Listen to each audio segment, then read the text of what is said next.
Hi everyone, Vella Day here. I write sexy paranormal romance, in case you don't know. And this is Life of an Author living in Costa Rica. Last week, I forgot to read some of the winners of the contest, and I apologize for that. So let me get started. There's three contests that I had. The first is the big one for those of you who purchased my book that releases on Tuesday. I'm so excited, Awakened by Flames. And I have two winners. The person who did a pre-order, and if you shared my post, you also had the possibility of winning a $10 gift card. And the winner of the $50 gift card is Kristen Guthrie. So congratulations. I don't know why I'm so crooked here. Crooked. Am I not sitting up straight? Crooked, crooked, crooked. I think I haven't turned my, sit a little this way. And the winner of the $10 gift card is Kimberly Holland. Now, for the other two contests, the first time I did my first blog, I had a contest in which if you made a comment, you could win any book of your choice. I have my list here, and I wanted my handsome husband to come and draw, but then at the last minute, he got a phone call from his sister, and hopefully he will show up. And then last week, to win a copy of Awakened by Flames, I have another drawing. So as soon as he finishes his little conversation, okay, I don't like being crooked here. Am I straight? I'll have him draw. Now, last week, someone asked about how expensive is it to live in Costa Rica? And my answer to that was, it depends. And I think the biggest thing is it can cost you anything you want it to cost. My friend Erica, who will be coming hopefully next week to be on my blog, lives in Arenal, which is a beautiful area with the big Arenal volcano, the one that's actually active. And she said that probably the average rent for a two-bedroom would be $150. Now, she also lives in a two-bedroom place, and she actually doesn't even, she pays $100 a month, and that includes utilities. You might say, wow, that's incredible. Well, it depends on what level you're looking at. As you can see behind me, I do have a stainless steel appliances. I have granite countertops, and we live in a condo that we own, and it's 500 feet from the beach. It was, I won't give you a price, it was probably half or a third of what we would spend if we had been in, say, where we lived in Tampa. So the prices, you can get anything you want. I mean, there are $1 million homes here that are unbelievable. But if you built the same home in California, it would cost you 3 times as much. You can get everything here, like the rental apartment that we had in Playa Flamingo, or even this one. This one rents for like $1,800 a month, and it's like $1,800. It's really beautiful. I think if in the United States, it would cost a lot more. Gas, a little more expensive. Costs $50 to fill up a big truck, which isn't that probably a gallon, but that's not the States. Shopping and shipping. Now here's the problem. If you like to order on Amazon, we're guilty. We wanted plates of the broken plates. We ordered one set of 4, which is for 1 serving. We got for 4 servings. And so we bought the box, and $40 box for 4 servings. That was Amazon. When it arrived, 4 of the larger plates were broken. It turned out back at the shipping place, they said, oh, no problem, bring us the broken plates, send it back to Amazon and get your refunded. The problem is I had thrown out the plate. So to me, it was sort of a loss. I was, you know, happy that the shipping was another $170. What? I had no idea that would now cost me. So I was quite upset. So when we went to the city, which we do like twice a year, we had to buy them, check them out to see that they weren't broken. So we right here. So we have a set of dishes, and we paid about $80 a set. And when I went online to see how much they would cost, they cost $92. So in this rare case, it was actually cheaper buying it here than it was if you had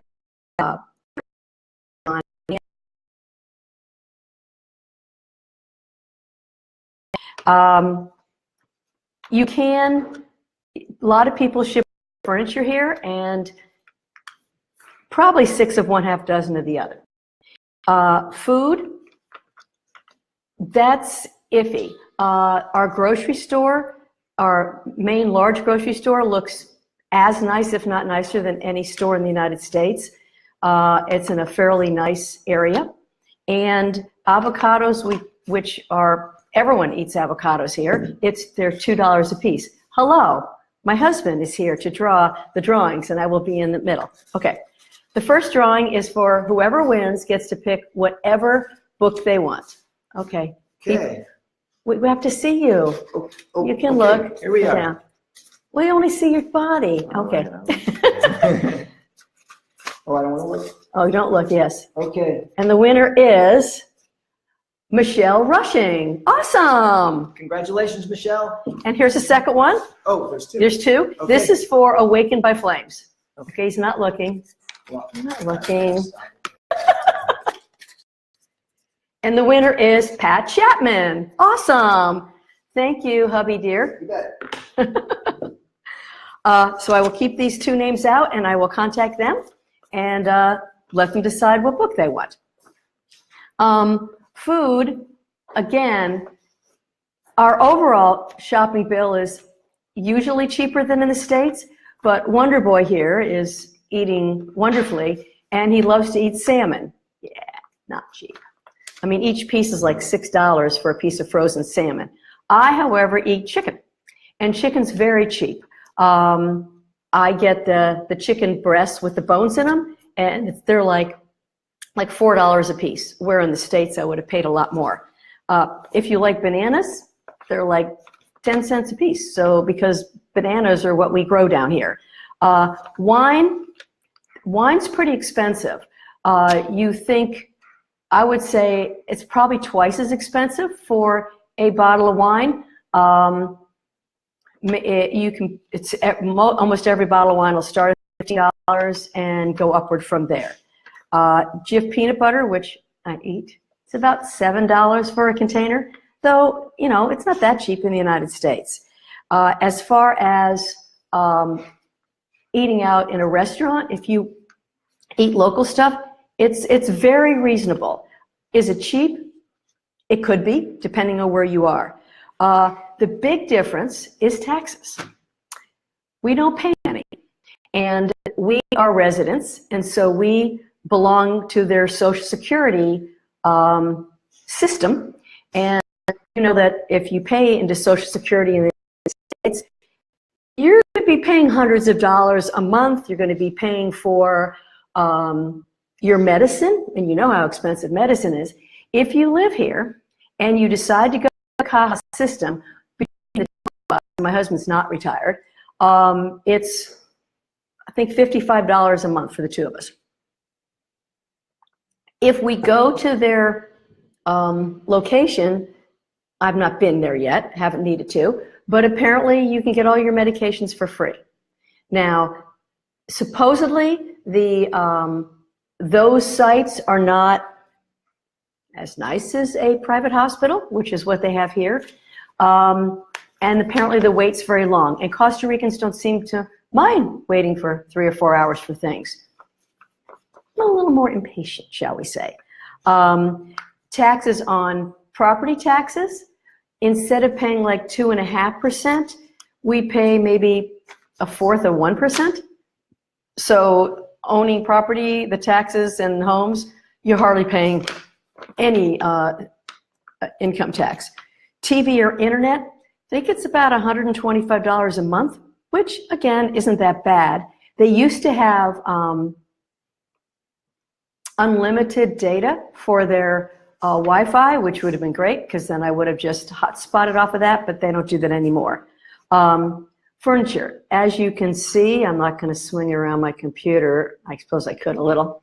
All my furniture is handmade, including, let's go see, this is my wine rack, and don't want to get you dizzy, my chairs over there are also handmade.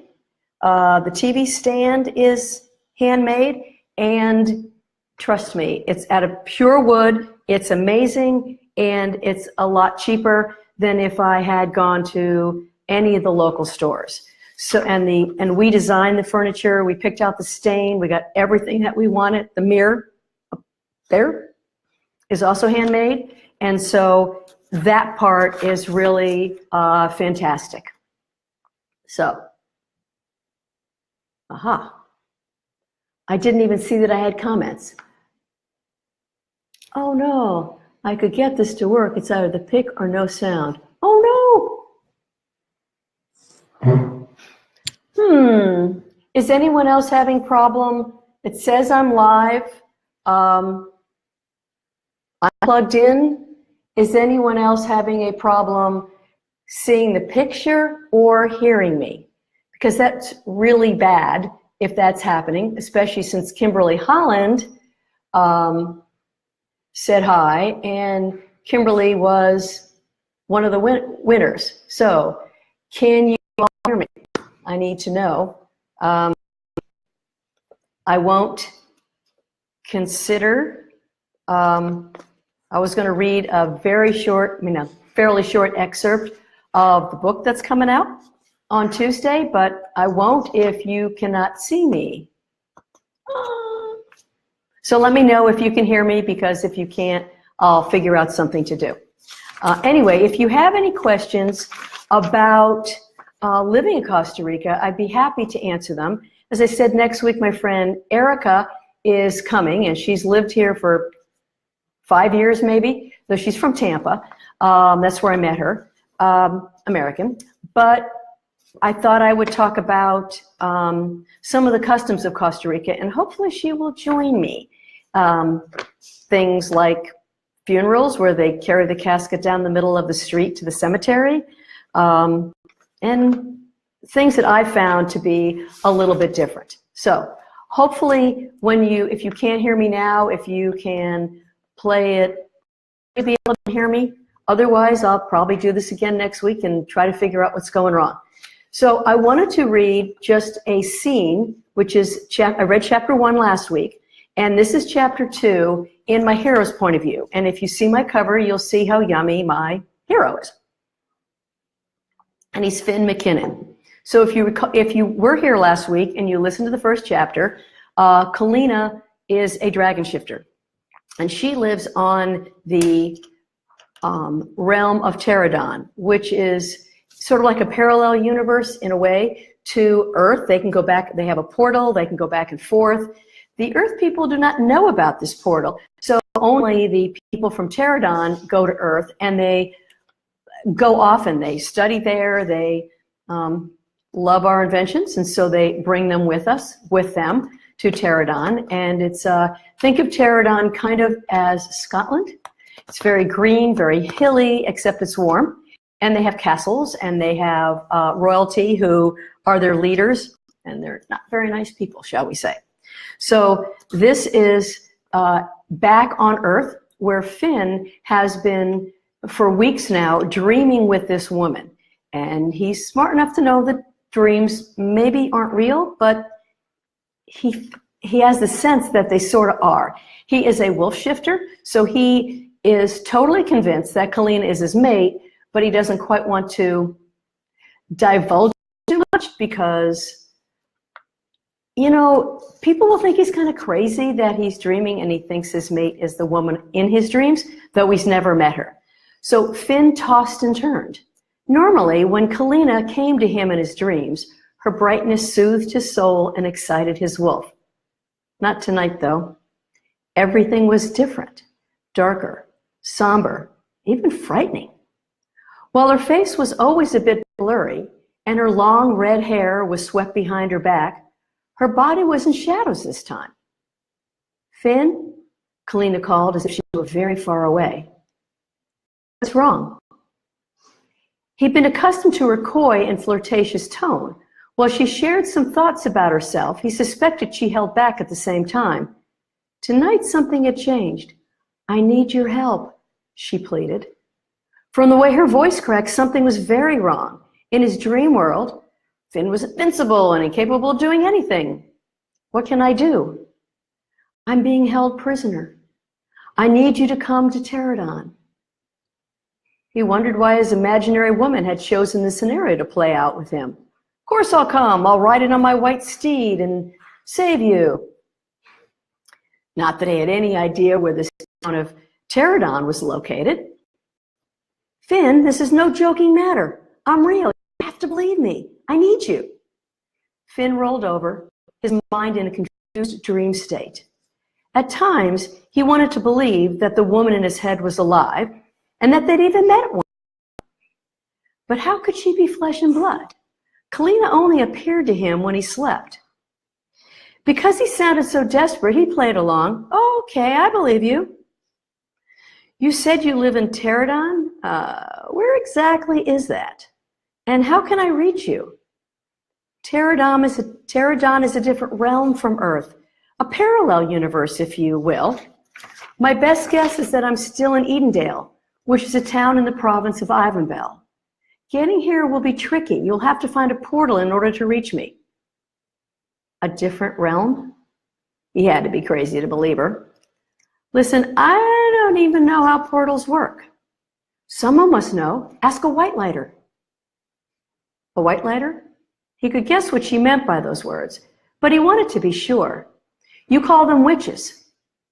Since she used a name he wasn't familiar with, it gave credence to the fact she might be real. I'll try. If you don't help me, I could die. Then the link broke. Kalina? Nothing. She was gone.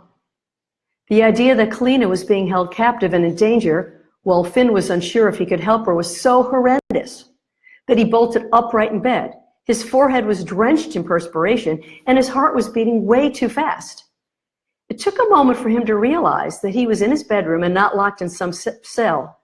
A prison cell? Where did that idea come from?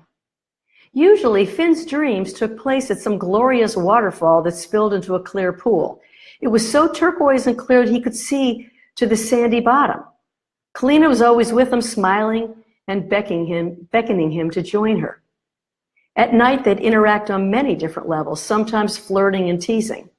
At other times, they delved into fascinating philosophical discussions. As crazy as it sounded, he was beginning to fall in love with her. Kalina even promised that one day they'd meet. Well, maybe that day had come. Often, their dream session would end with them engaging in mind-blowing sex. Well, sort of engaging. She actually wasn't with him, just in his mind. But man, did it feel real. His cock sure felt like they'd had sex. And when he was kissing her, he could almost feel the pressure of his lips on his. But he wasn't that delusional. Finn knew that they actually hadn't touched, despite reveling in her velvety mouth and enjoying her warm, sensuous hands. In the last dream, she'd been bathed in darkness, and he could feel her pain as it wrapped around his heart and squeezed. It's a dream. It has to be. No, his wolf responded. Kalina's real, and she needs you. Finn wanted to believe that was true, but sane men recognized that dreams were in the mind. The light streaming in his bedroom, in through the bedroom window, helped calm his clouded thoughts, but the sun didn't make anything clearer. Ever since this amazing woman had entered his thoughts a few weeks ago, he pondered whether he really had been talking to a woman he was slowly falling in love with, or if he had lost his mind. The only person who believed in him was his twin Chelsea, but could she help him now? Finn snatched the phone from his side table and called her. Today was her day off from the vet clinic. Hey, you're up early.